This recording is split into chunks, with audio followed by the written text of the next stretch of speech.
Hey everybody, I'm Kris and I'm here with some of my first impressions of the LG G2.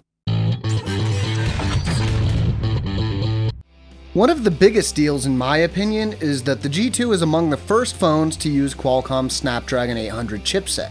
We were asked not to run benchmarks, and nice guy that I am, I didn't. But that didn't stop others, and from what we've seen, performance on the G2 is awesome.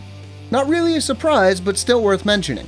I'm a little surprised that reaction to the buttons being on the back of the phone has been so cool. For one, it's part of why the bezel is so tiny, plus it's a lot nicer to use in person than people seem to be imagining. Just being able to change the volume mid-call without fumbling around is pretty neat. Like the Moto X we recently reviewed, LG says they've based the design of the G2 on analysis of the human grip, and like the X, it uses a stepped battery to help achieve this shape.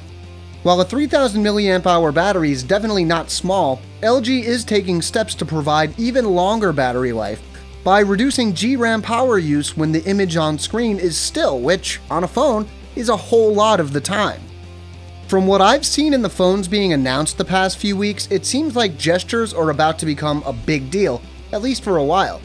LG uses gestures for guest mode as well as slide aside, which allows you to slide apps to the left to keep them in a saved state, and slide them back to the right to get them back. Then we have Knock Knock, which allows you to tap twice on the phone's screen to turn it on, and tap twice on an empty area on the screen to turn it back off. Another thing that seems to be very popular lately is using your phone as a TV remote, so the G2 has a built-in IR blaster and accompanying TV app. Say what you will, but this is definitely handy and something I really like seeing in flagships. One thing I wasn't able to test was the camera.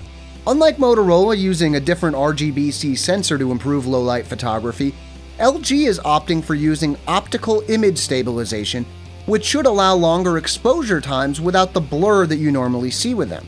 Now, I've seen this work on DSLR cameras, and it is effective, but it remains to be seen how well it'll work in a phone. Now, another neat touch is that you can just pick up the phone to answer it. Somebody raised a good point though. What if it's somebody you don't want to talk to? How do you know who it is first? LG has a pretty cool answer for this. You pick up the phone and you see who's calling, but it's not until you hold it to your ear that you actually answer it. Now, this is a gesture I could see misfiring quite a bit, but if it actually works, it would be really cool. LG's promised us that we'll see a review unit really soon, so stay tuned for the official take on the LG G2. I'm Kris, and as always, thanks for watching.